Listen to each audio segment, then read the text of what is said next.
Sulat sa Biblia.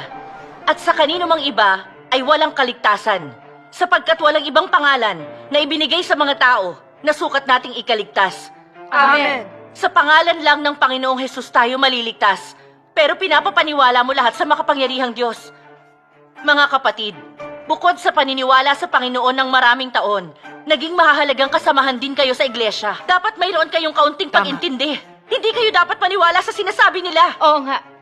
Mga kapatid, ang Panginoong Hesus lang ang ating tagapagligtas. Ang landas lang tungo sa buhay na walang hanggan ay sa pangalan ng tanging anak ng Diyos na si Jesus. Ito ang saligan ng ating paniniwala at hindi ito mababago. Mga kapatid, pinapunta kami dito ni kapatid na Wang. Ito'y bilang konsiderasyon sa inyong buhay. Dapat kayong umunawa. Oo nga. Tama. Mga kapatid, kailangan ninyong ipagtanggol ang pangalan ng Panginoon sa lahat ng oras.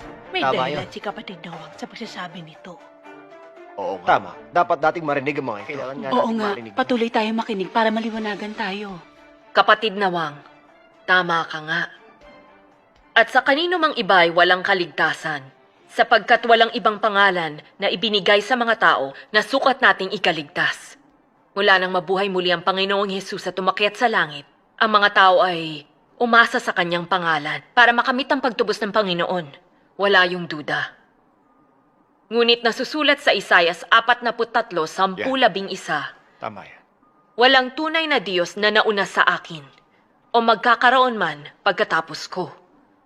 Ako sa makatuwid ang Jehovah, at liban sa akin ay walang tagapagligtas.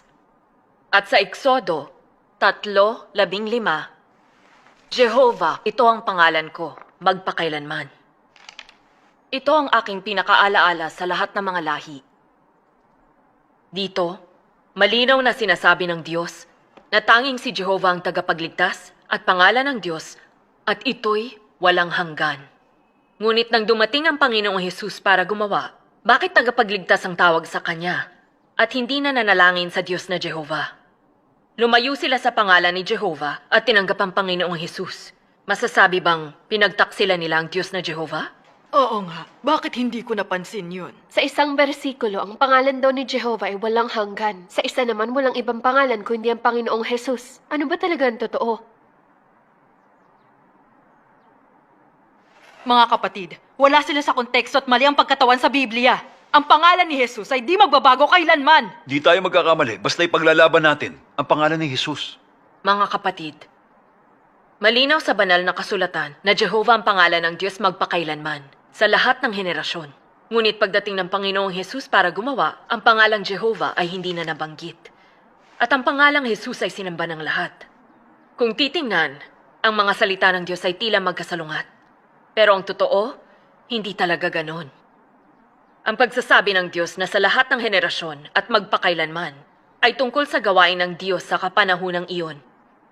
Ang pangalan niya sa kapanahunang iyon ay di magbabago hanggat hindi na kompleto ang kanyang gawain.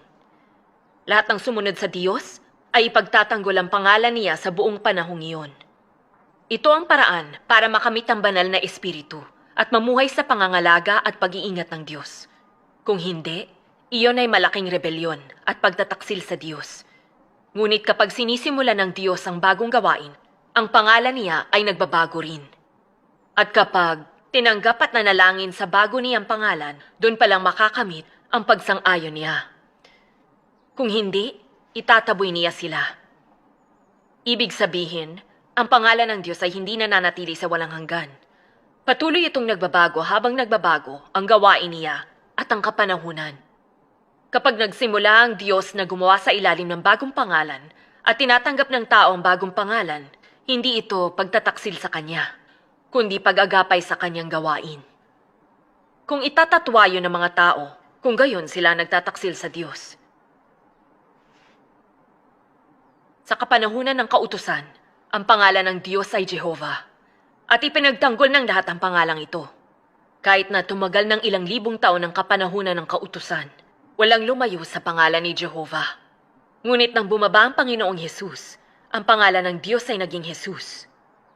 Lahat ng tumatanggap sa Panginoong Hesus bilang tagapagligtas, gaya ni Pedro at Mateo, ay inaprubahan ng Diyos. Ngunit ang nagtanggol sa pangalan ni Jehovah at itinatwa ang Panginoong Hesus ay mga taksil sa Diyos at tinanggihan niya. Gayon din, sa mga huling araw, dumating siya at sinimula ng bagong kapanahunan, kaya ang kanyang pangalan ay nagbago. Ang mga tumatanggap sa pangalan ng makapangyarihang Diyos ang matapat sa Diyos. Kung tatanggihan nila ang pangalan niya, sila rin ay magiging taksil sa Diyos at ididispat sa niya. Ang sinasabi mo ay hindi ayon sa Biblia. Hinikayat ng Panginoong Hesus ang sangkatauhan. Ang kumikilala sa akin sa harap ng mga tao ay kikilalanin ko sa harap ng aking Ama na nasa langit. Sino mang sa aki magkaila sa madla ay ikakaila ko naman sa harap ng aking Amang nasa langit. Ipinakikita nito na pagdating ng Panginoon, ang kanyang pangalan ay di magbabago. Amen. Ang dapat gawin ay ipagtanggol ang pangalan ni Jesus. Amen. Ang sinasabi mo ay salungat sa Biblia. Oo nga. Kung di kikilalanin ang pangalan ni Jesus, hindi rin niya tayo kikilalanin. Yan ang sabi ng Panginoong Jesus. Talaga bang mangangas kang itatwa yan? Tama. Mga kapatid, ang magsasabing tanggihan ang pangalan ni Jesus at tanggapin ang ibang pangalan ay di mapagkakatiwalaan. Naiintindihan ni kapatid na wang ang Biblia. Tama. Dapat lagi tayong maniwala sa pangalan ng Panginoon. Posibleng maiba ang pangalan ng Diyos dahil kung hindi, paano magiging Jesus ang pangalan ni Jehovah? Mga kapatid, malinaw ang sabi ng Panginoong Jesus. Kung di natin siya kikilalanin, hindi rin niya tayo kikilalanin sa pagbalik niya. Kaya, ang pangalan niya hindi pwedeng magbago. Kung magbabago ito, dapat ipinropesiya ito noon pa. Mga kapatid, makinig. Kung pag-aaralang mabuti ang Biblia, makikitang malinaw na may konteksto ang sinabi ng Panginoong Hesus. Sinabi niya ito nang isugo ang mga disipulo sa ibang lugar para ipangaral ang Ebanghelyo. Dahil alam niyang daranas sila ng panguusig at mga kahirapan sa panahong iyon. Kaya hinikayat niya ang mga disipulo na kahit anong uri ng panguusig ang makaharap nila, hindi nila siya dapat talikuran at itatwa. Para lang manatili silang buhay sa anumang paraan. Dahil kung hindi, pababayaan at tatalikdan sila ng Diyos. Hindi dapat magkamali sa mga salita ng Panginoon. Tungkol sa kung magbabago ba o hindi ang pangalan niya pagbalik, tingnan natin ang nakasaad sa pahayag 3:12. Ang magtagumpay ay gagawin kong haligi sa templo ng aking Diyos, at hindi na siya ilalabas pa doon. Isusulat ko sa kanya ang pangalan ng aking Diyos, pangalan ng bayan ng aking Diyos, at isusulat ko ang sarili kong bagong pangalan.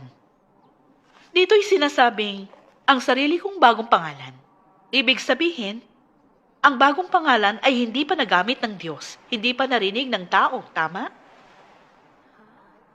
Paano nangyari yun?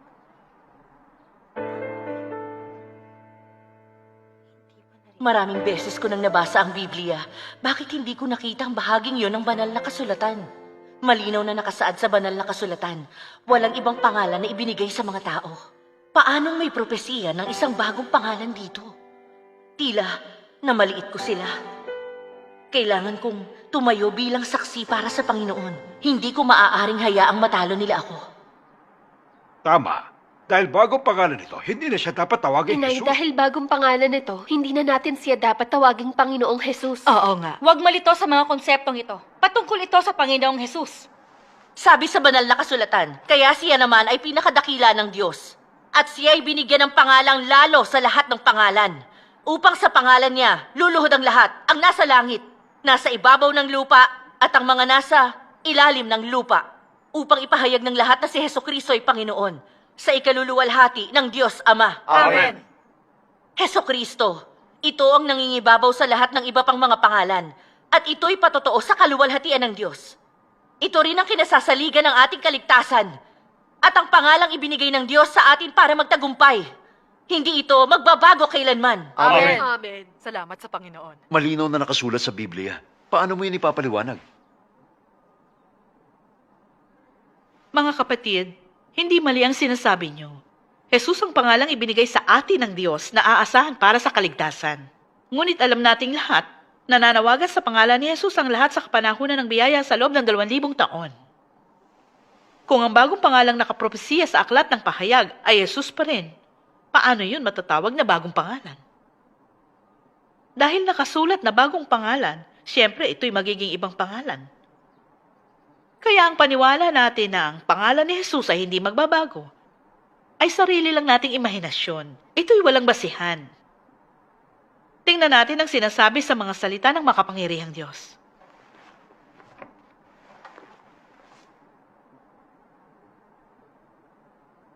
Sabi ng makapangyarihang Diyos, sabi ng iba, hindi nagbabago ang pangalan ng Diyos. Kaya't bakit ang pangalan ni Jehovah ay naging Jesus? Nahulaan na ang pagdating ng Mesiyas, kaya't bakit dumating ang isang tao na may pangalang Jesus? Bakit nagbago ang pangalan ng Diyos? Hindi ba ang gayong gawain ay naipatupad na noong unang panahon? Hindi ba maaaring gumawa ang Diyos ngayon ng bagong gawain? Ang gawain ng kahapon ay maaaring mabago. At ang gawain ni Jesus ay maaaring sumunod mula doon kay Jehovah. Hindi ba maaari na ang gawain ni Jesus ay masundan ng iba pang gawain?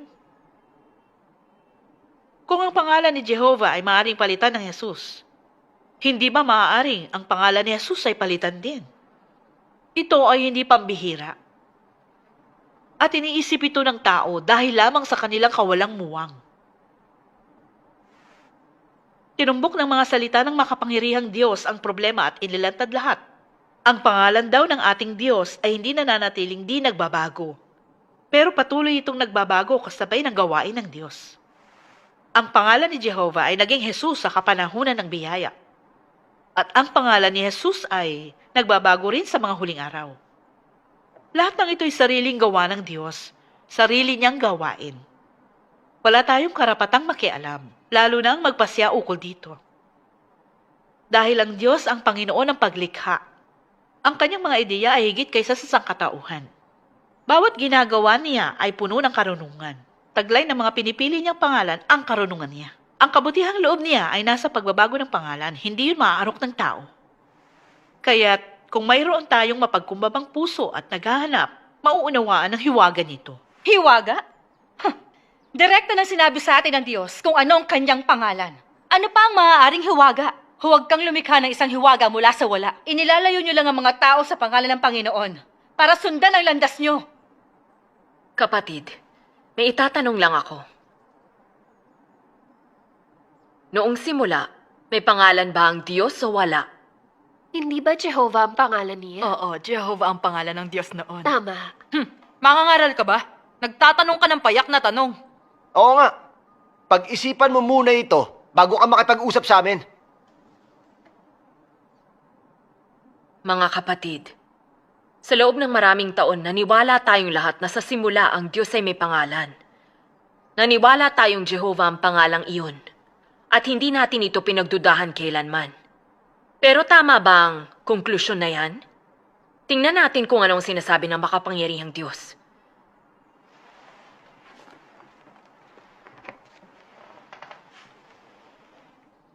Sabi ng makapangyarihang Diyos, nararapat mo lang malaman na ang Diyos sa simula ay walang pangalan. Gumamit lang siya ng isa o dalawa o maraming pangalan. Dahil meron siyang gawaing isasagawa at kailangang pamahalaan ang sangkatauhan.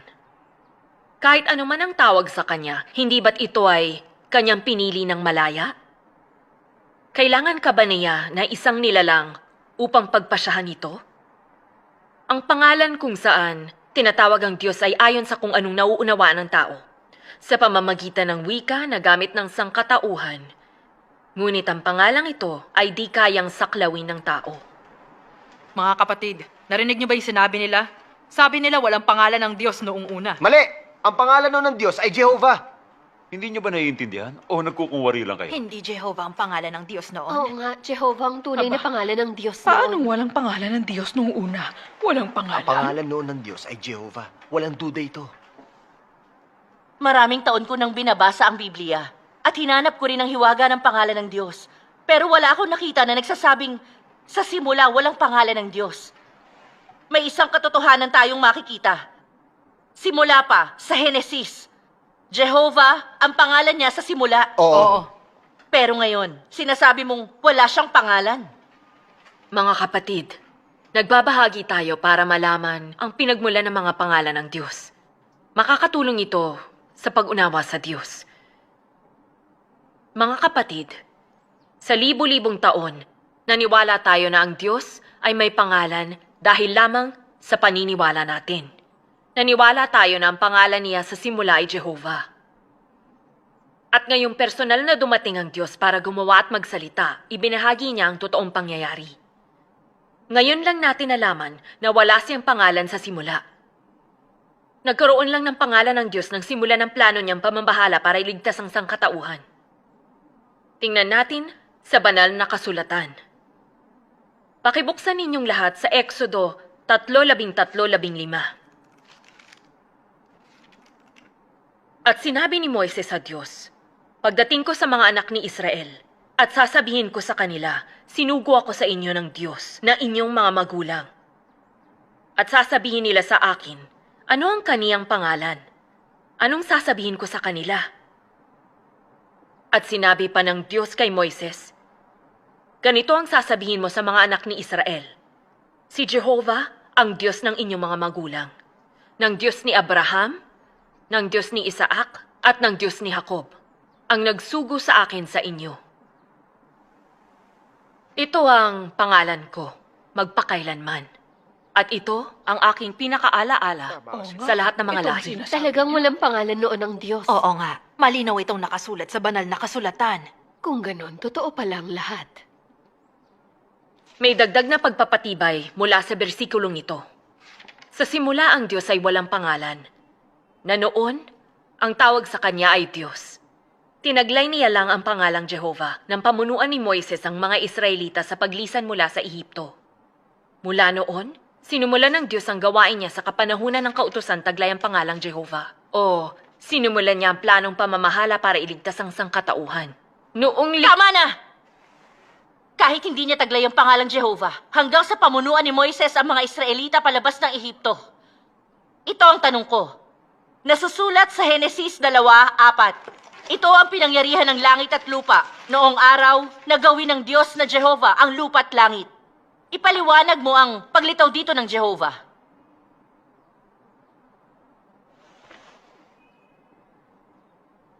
Noong likhain ng Diyos, ang kalangitan ng daigdig at lahat ng bagay, wala ang aklat ng Henesis. Ang tanong ay, kailan sinulat ang aklat ng Henesis? Hindi ko talaga alam. Wala akong alam tungkol doon. Ano nga ba ang nakasulat? Sigurado ko, alam ng mga nakakaunawa sa Biblia, na ang Henesis ay naisulat lang matapos pamunuan ni Moises ang mga Israelita palabas ng Ehipto. Noong panahong iyon, alam na ni Moises ang pangalan ng Diyos. Kaya nang isinusulat ni Moises ang aklat ng Henesis, direkta niyang tinukoy ang Diyos bilang Jehovah. Di ito mahirap maunawaan. Ganun pa lang nangyari. Ngayon alam Sa ko wakas na. na unawaan ko Tama. na. Salamat Salamat sa Panginoon. Hindi ko alam. Ano sa palagay? Makinig Mga lang kapatid, tayo.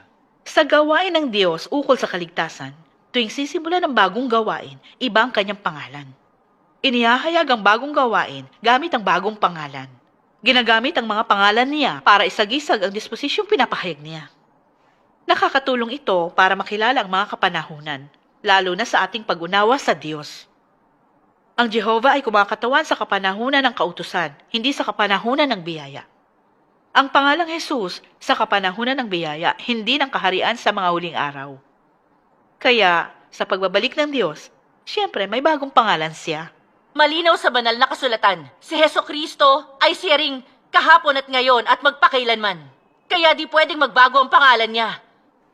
Mga kapatid, sinasabi nila, nagbabago daw ang pangalan ni Jesus sa mga huling araw. Malinaw na mali ito. Oo nga. Tama. Ipaliwanag mo ang ay siya ring kahapon at ngayon at magpakailanman? Tama. Mali ang pagkaintindi mo sa Biblia. Oo, hindi naaayon sa banal na kasulatan. Tama. Malinaw sa Biblia, ang pangalan ni Jesus ay hindi magbabago. Oo nga. Yan ang sinasabi sa Biblia. Ano ba talaga ang gusto mong palabasin? Tama rin ang sinasabi ni na kapatid na Wang at Feng. Oo nga. Mga kapatid, sabi sa Biblia, si Jesucristo ay siya ring kahapon at ngayon, oo at magpakailanman. Ang disposisyon ng Diyos at ang kanyang diwa ay walang hanggan at di nagbabago. Hindi ibig sabihin na hindi magbabago ang pangalan niya. Tingnan natin ang mga salita ng makapangyarihang Diyos. Pakibuksan sa pahina 726.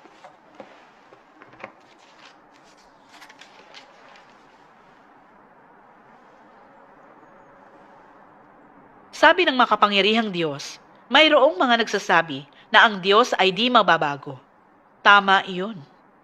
Ngunit ito ay tumutukoy sa di nababagong sangkap at disposisyon ng Diyos. Ang pagbabago sa pangalan niya at gawain ay hindi nagpapatunay na ang kanyang sangkap ay nagbago. Sa madaling sabi, ang Diyos ay mananatiling Diyos at hindi ito kailanman magbabago. Kung sinasabi mo na hindi nagbabago ang gawain ng Diyos, matatapos ba niya ang kanyang 6,000 taong plano ng pamamahala? Ang alam mo lamang ay hindi magpakailanman nagbabago ang Diyos. Ngunit alam mo ba na ang Diyos ay palaging bago at di kailanman luma? Kung hindi kailanman nagbabago ang gawain ng Diyos, gayon madadala ba niya ang sangkatauhan sa kasalukuyan? Kung hindi nagbabago ang Diyos, bakit niya naisagawa ang gawain sa 2 kapanahunan? Ang mga salitang ang Diyos ay hindi nagbabago ay tungkol sa likas na kung ano ang mayroon at kung ano ang Diyos. Gayunpaman, hindi mo maaaring maipaliwanag ang 6,000 taong gawain sa isang punto o mailarawan ito gamit ang mga salita lamang. Gayon ang kahangalan ng tao. Ang Diyos ay di payak tulad ng pinapalagay ng tao, at ang kanyang gawain ay hindi mananatili sa isang kapanahunan lamang. Si Jehovah halimbawa ay hindi laging kakatawan sa pangalan ng Diyos. Naisasagawa rin ng Diyos ang gawain niya sa pangalan na Jesus. Simbolo ito ng patuloy na pag-unlad ng pasulong ng gawain ng Diyos. Ang Diyos ay mananatiling Diyos at hindi magiging si Satanas.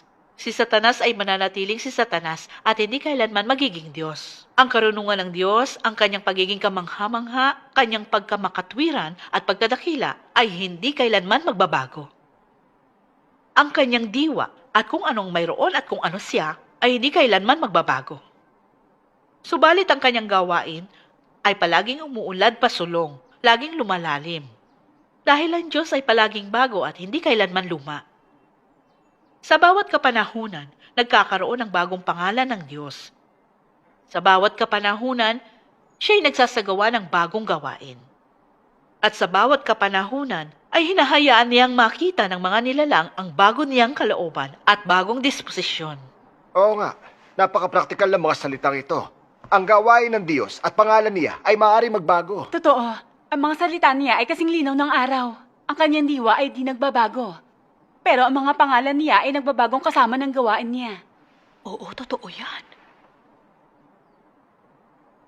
Makikita natin sa mga salita ng makapangyarihang Diyos na ang Diyos mismo ay di nagbabago. Nakapatungkol ito sa disposisyon at diwa, hindi sa kanyang pangalan. Kahit nagsagawa siya ng ibang gawain at gumamit ng ibang pangalan sa iba't ibang panahon sa proseso ng pagliligtas sa sangkatauhan, ang kanyang diwa ay hindi magbabago kailanman. Ang Diyos ay mananatiling Diyos. Kaya naman, ang pangalan man niya ay Jehovah o kaya Jesus, ang kanyang diwa ay di nagbabago. Iisang Diyos pa rin ang gumagawa.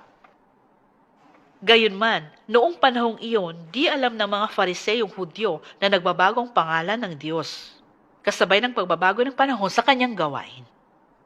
Naniwala sila na si Jehovah lang ang kanilang Diyos, kanilang tagapagligtas.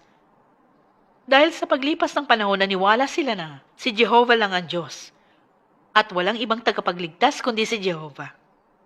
Kaya nang binago niya ang kanyang pangalan at dumating para gawin ang pagtubos gamit ang pangalang Jesus, kinondena nila at kinalaban ang Panginoong Jesus. Sa huli, ipinako nila siya sa krus, gumawa ng isang krimen at dumanas ng kaparusahan ng Diyos. Ngayong nasa mga huling araw na tayo, kung itatatwa natin ang diwa niya at ito'y gawain ng isang Diyos dahil binago niya ang gawain niya at pangalan, iyan ay tanda ng kawalang ingat at pagiging ignorante ng tao. Napakahalaga ng bawat pangalang tinaglay ng Diyos sa bawat panahon. Lahat yun ay taglay ang kaligtasan ng sangkatauhan. Tama. Hindi kinalala ng mga Fariseyo ang pangalan ng Panginoong Jesus. Kinondena nila kaya nawalan sila ng pagkakataon sa kaligtasan. Oo nga. Ngayon, dahil sa paliwanag, nauunawaan ko na talaga. Oo nga, tama sila. Tingin ko tama nga. Pero kung hindi... Kapatid na Wang, ganun kadali mo Mga silang kapatid. mapaniniwalaan? Ang Diyos ay laging bago at hindi naluluma. Saklaw niya lahat ng bagay. Ang bawat pangalan ng Diyos ay hindi maaaring kumatawan sa kanyang kabuuan. Kaya nga, Sa pagsulong ng mga panahon, patuloy na nagbago ang pangalan niya. Ano? Hindi pwedeng katawanin ang pangalan ng kabuuan niya? Maaaring lubusang katawanin ni Jehovah ang lahat ng sa Diyos. At si Jesus na tagapagligtas ay mas kumakatawan sa Diyos. Ito ay kinilala ng mga Kristiyano sa loob ng libu-libong taon.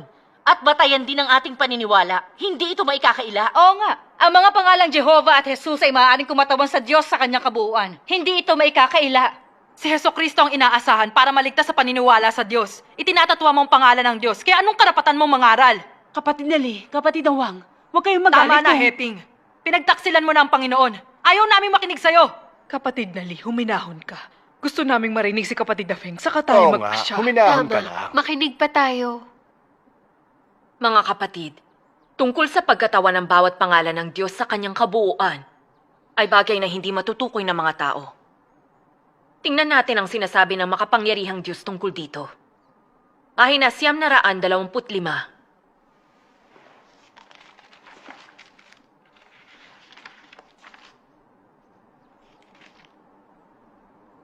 Sabi ng makapangyarihang Diyos, ang pangalan ni Jesus ay ginamit para sa gawain ng pagtubos.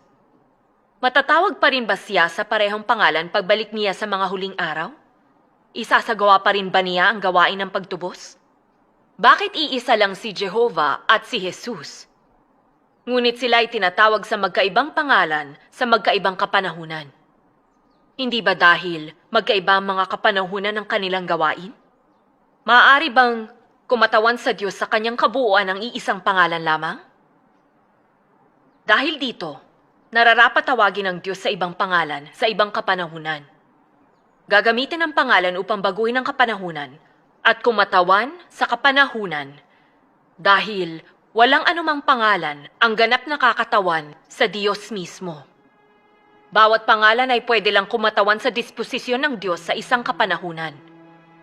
At kailangan lang upang kumatawan sa kanyang gawain.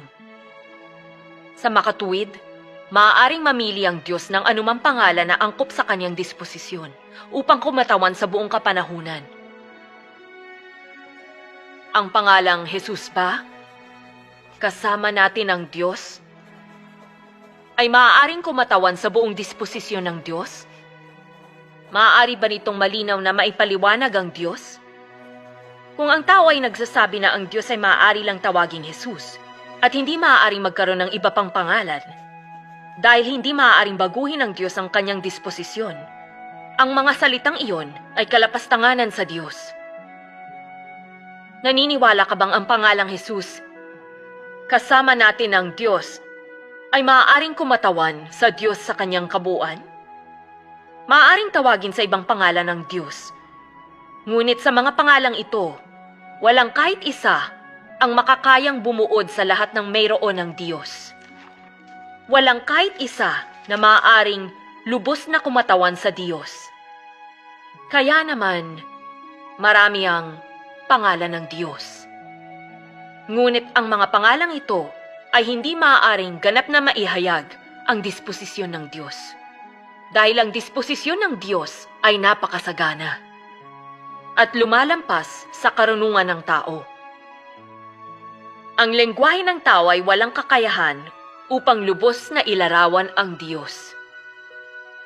Ang isang salita o pangalan ay walang kakayanan upang kumatawan sa Diyos sa kanyang kabuuan. Kaya maaari bang gawing permanente ang kanyang pangalan? Ang Diyos ay napakadakila at napakabanal. Kaya bakit hindi mo siya hinahayaan na magpalit ng kanyang pangalan sa bawat bagong panahon? At sa bawat panahon na personal na isinasagawa ng Diyos ang kanyang gawain, gumagamit siya ng pangalan na naaangkop sa panahon upang ibuod ang gawain na kanyang isinasagawa. Ginagamit niya ang pangalang ito na nagtataglay ng kahalagahan sa panahon upang kumatawan sa kanyang disposisyon sa panahong iyon. Ito ang paggamit ng Diyos sa wika ng tao upang maipahayag ang kanyang sariling disposisyon. Ganun pala yun. Maraming hiwaga sa pagpapalit ng pangalan ng Diyos. Oo nga, napaka-praktikal na mga salitang ito. Sino ang maaaring bumigkas nito maliban sa Diyos mismo? Tama. Napakayaman ng disposisyon ng ating Diyos. Hindi maaaring katawanin ng isang pangalan ang kanyang kabuuan. Ay, maraming salamat sa Diyos. Napakabuti niya. Hindi tayo dapat maniwala kaagad sa kanila. Napakatigas ng mga salitang ito. Hindi ko pa ito narinig mula noon. Mga kapatid, ang Diyos ang matalinong makapangyarihang pinuno. Siya ay dakila, siya ay sagana, at saklaw niya lahat.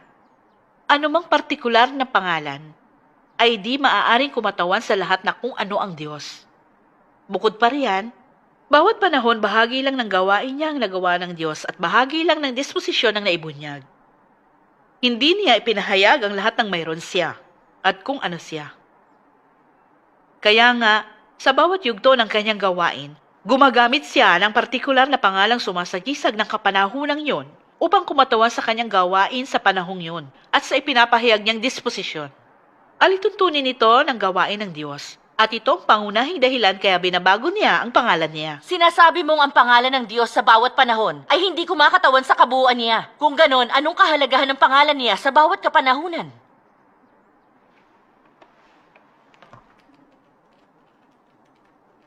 Kapatid na Wang, napakahalaga ng tanong na yan. At malaking tulong ito sa pangunawa sa Diyos. Ngayon, ibinigay sa atin ng makapangyarihang Diyos ang sagot sa tanong na ito. Pahina 1202.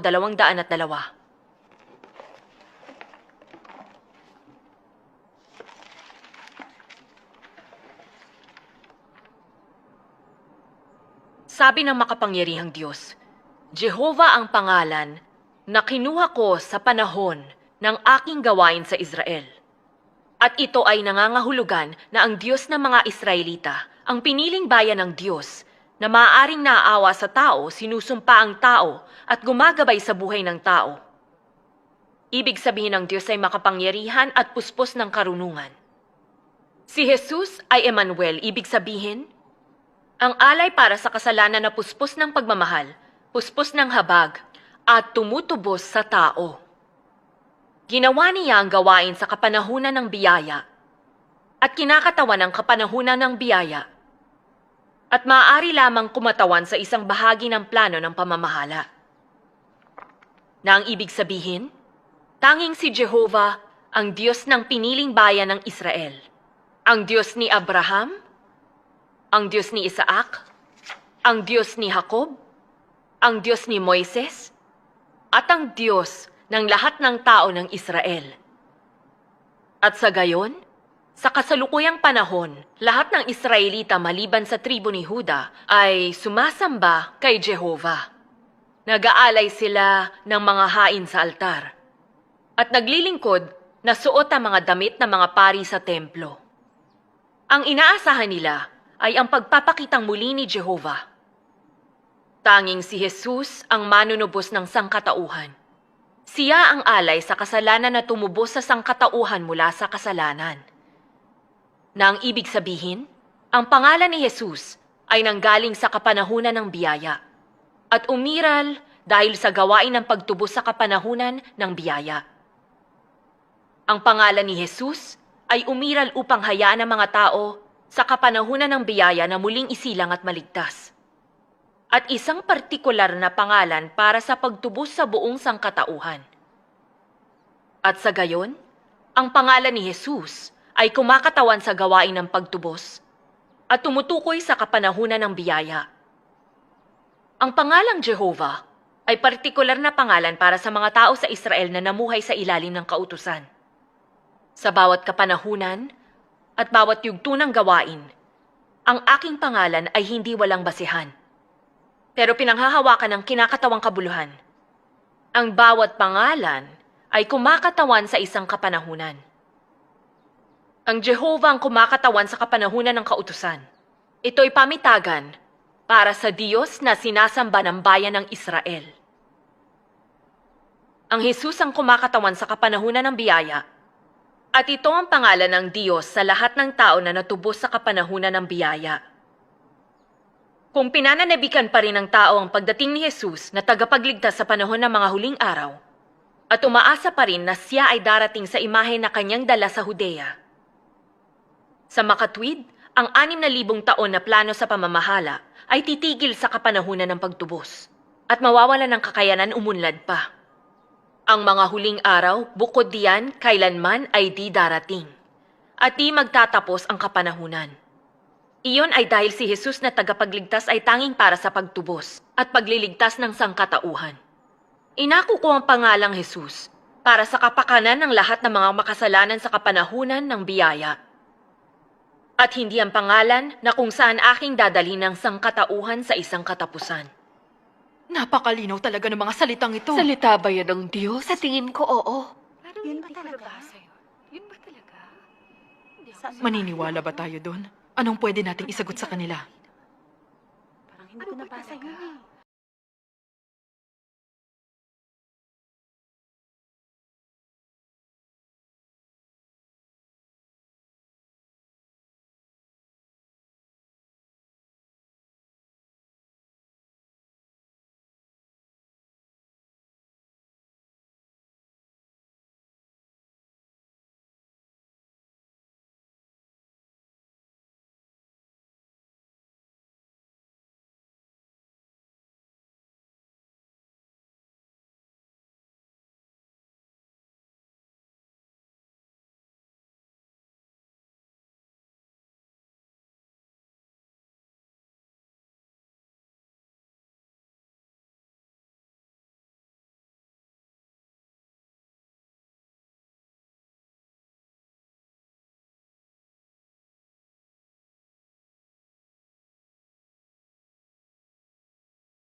Totoo bang babaguhin mo ang pangalan mo sa iyong muling pagdating?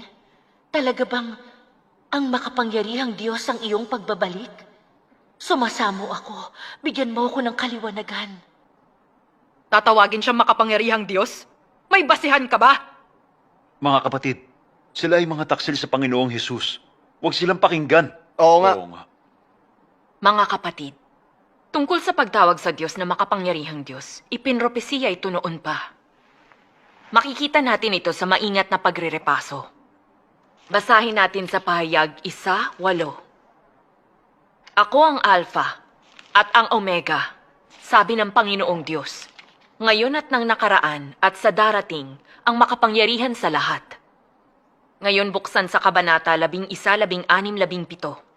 At ang 24 na matatanda na nakaupo sa kani-kaniyang luklukan sa harapan ng Diyos ay nagpatira pa at nagsisamba na sinasabing pinasasalamatan ka namin, Panginoong Diyos, na makapangyarihan sa lahat. Ikaw ngayon at naging ikaw ng nakaraan. Dahil hinawakan mo ang dakilang kapangyarihan at ikaw ay naghari. Ipinropesiya din ito sa pahayag 4:8, 16:7, 19:6, at sa marami pang lugar sa Biblia. Ang bagong pangalan ng Diyos sa mga huling araw ay makapangyarihan. Ibig sabihin makapangyarihang Diyos. Di na kailangan isa-isahin. Oo nga. Malinaw itong nasusulat sa aklat ng pahayag. Tama. Hindi ko Tingnan naisip ninyo. na napakaraming Oo, nabasa ko propesiya.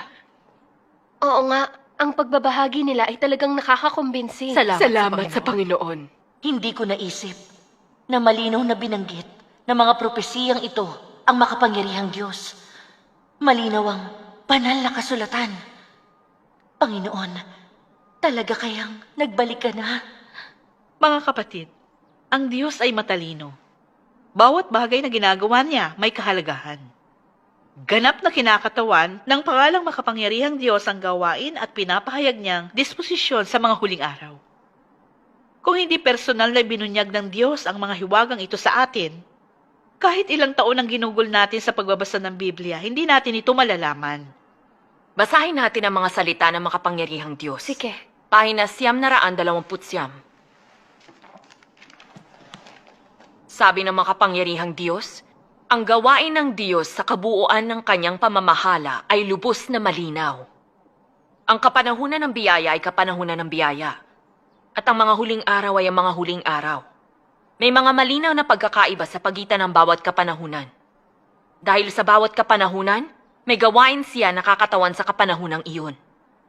Para matupad ang gawain sa mga huling araw, dapat may pagsunog, paghatol, pagkastigo, puot at pagkawasak upang matapos na ang kapanahunan. Ang mga huling araw ay tumutukoy sa pangwakas na kapanahunan. Sa pangwakas na kapanahunan, hindi pa niya tatapusin ang kapanahunan? At tanging sa pamamagitan ng pagkastigo at paghatol, may ihahatid ang kapanahunan sa isang katapusan. Pahina 930.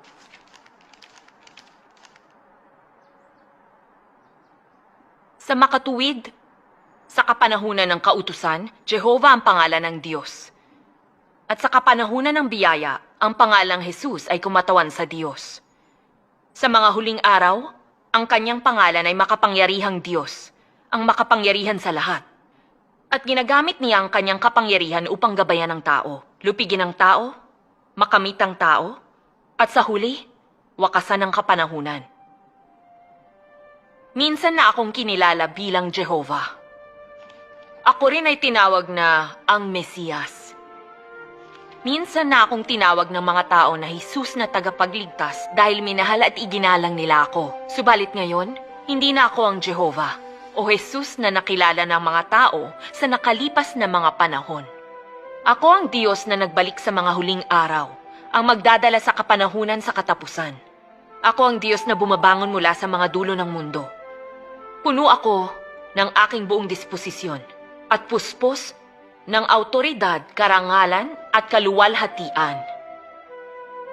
Kailanman ay hindi nakibahagi sa akin ng mga tao. Kailanman hindi ako nakilala. At palaging walang alam sa aking disposisyon. Mula sa pagkalikha ng mundo hanggang ngayon, wala ni isang tao ang nakakita sa akin.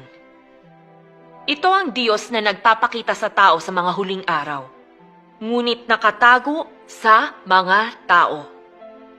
Nakikipamuhay siya kasama ng tao tunay at totoo.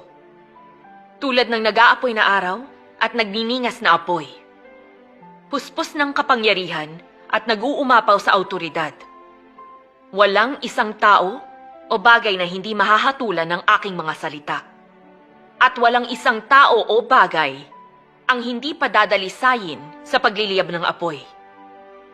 Sa huli, ang lahat ng mga bansa ay pagpapalain dahil sa aking mga salita. At madudurog din ang pira-piraso dahil sa aking mga salita. Sa ganitong paraan, lahat ng tao sa panahon ng mga huling araw, makikita na ako ang tagapagligtas na bumalik. Ako ang makapangyarihang Diyos na lumulupig sa lahat ng sangkatauhan. At para sa tao, ako ay ang minsang ang alay sa kasalanan. Subalit sa mga huling araw, ako rin ay magiging mga ningas ng araw na susunog sa lahat ng bagay. Gayon din ang araw ng pagkamatuwid na magbubunyag sa lahat ng bagay. Ganoon ang aking gawain sa mga huling araw. Kinuha ko ang pangalang ito at nagmamay-ari ako ng disposisyong ito upang makita ng lahat ng tao na ako ay isang matuwid na Diyos. At ako ay ang nagliliyab na araw at ang nagniningas na apoy. Ito ay gayon upang ang lahat ay sambahin ako, ang tanging tunay na Diyos. At sa gayon, makita nila ang aking tunay na mukha. Ako ay hindi lamang ang Diyos ng mga Israelita, at ako ay hindi rin lang basta ang manunubos. Ako ang Diyos ng lahat ng mga nilikha sa buong kalangitan at lupa at karagatan. Diyos na ang makapagsasalita ng ganong pagkakakilanlan at tono. Salita ng Naririnig Diyos. ko na ito ang tinig ng Diyos. Tinig ng Diyos. May otoridad ang mga ito. Tunay na ito ang tinig ng Diyos. Salamat sa Ang Diyos. Panginoong Jesus na inaasam natin, nagbalik na. Nagbalik na siya. Ang makapangyarihan Diyos, ang pagbabalik ng Panginoong Jesus. Talagang binago niya ang pangalan niya. Salamat sa Panginoon. Mga kapatid, sa mga huling araw, sa paghatol ng kapanahunan ng kaharian, gamit niya ang pangalang makapangyarihang Diyos. Inilantad niya ang katiwalian at hinatulan ng di pagkamatuwid sa pamamagitan ng mga salita niya. Para malaman ang ating pagkatao at diwa sa pagbabasa ng mga salitang ito, makita ang katotohanan kung gaano tayo ginawang masama ni Satanas. Maunawaan ang ugat ng ating kasamaan, ang pagkamatuwid ng disposisyon niyang di magpapahintulot sa mga maling nagagawa. Itinuturo din ang landas at direksyon para baguhin ang ating mga disposisyon. Upang talikuran natin ang masama, hanapin ang katotohanan, kamtin ang pagbabago ng disposisyon at mailigtas ng Diyos. Dumating siya para maghatol, magdalisay, uriin tayo, gantimpala ng mabuti, at parurusahan ng masama. Para iligtas ang masamang sangkatauhan mula sa sakop ni Satanas. At wakasan ang 6,000 taong plano ng pamamahala ng Diyos. Sa mga huling araw, nagpakita siya sa disposisyong pagkamatuwid, pagkamaharlika at puot na hindi magpapahintulot sa kamalian. Ipinakita niya ang disposisyon niya kung ano ang meron siya at kung ano siya sa lahat.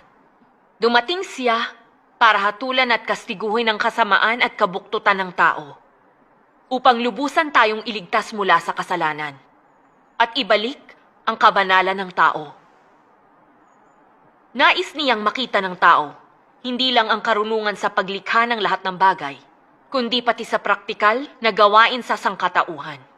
Hindi lang niya nilikha ang lahat ng bagay, siya ang namumuno sa lahat ng bagay. Hindi lamang siya naging alay para sa kasalanan, kaya niyang gawing perpekto, baguhin at dalisayin tayo. Siya ang una at siya rin ang huli. Walang makaaarok sa kakayahan niya at kanyang mga aksyon. Kaya't angkop lang na tawagin ng Diyos sa kanyang pangalan na makapangyarihan Diyos. Ang gawain ng banal na espiritu ngayon ay pagtibayin ang gawain sa pangalan ng makapangyarihang Diyos. Ang nagdarasal sa pangalan niya at tunay na sumasamba sa kanya ay makakamit ang banal na espiritu. Matatamasa ang mayamang pagtusto sa buhay at pagdidilig ng Diyos. Kung hindi, mahuhulog sila sa kadiliman at maliligaw ng landas. Sa ngayon, dumaranas ng kapanglawan ang mga iglesyang nakadikit pa rin sa kapanahunan ng biyaya. Walang maipangaral ang mga mangangaral. Nawawalan ng pananampalataya at hindi naaantig kapag nagdarasal ang mga tao. Dagdag pa rito dumarami ang mga taong nagpapatangay sa tukso. Hindi kasi nila tinanggap ang pangalan ng makapangyarihang Diyos At hindi sila nakaagapay sa bagong gawain. Kaya pala lalong naging mapanglawang iglesia natin. Tama si kapatid na Feng. Ito ang kalagayan natin Oo, ngayon. ang ugat ng problema ay hindi tayo Oo nga, nakakaagapay sa bagong nabisita ko rin gawain na ng iba Diyos. pang iglesia. At bawat isa ay tila mas mapanglaw kaysa sa huli. Ang mga kapatid ay lalong humihina at hindi mapatatag. Ito ang katotohanan. Kaya, dapat sundin ang bagong gawain ng Totoo Diyos. yun.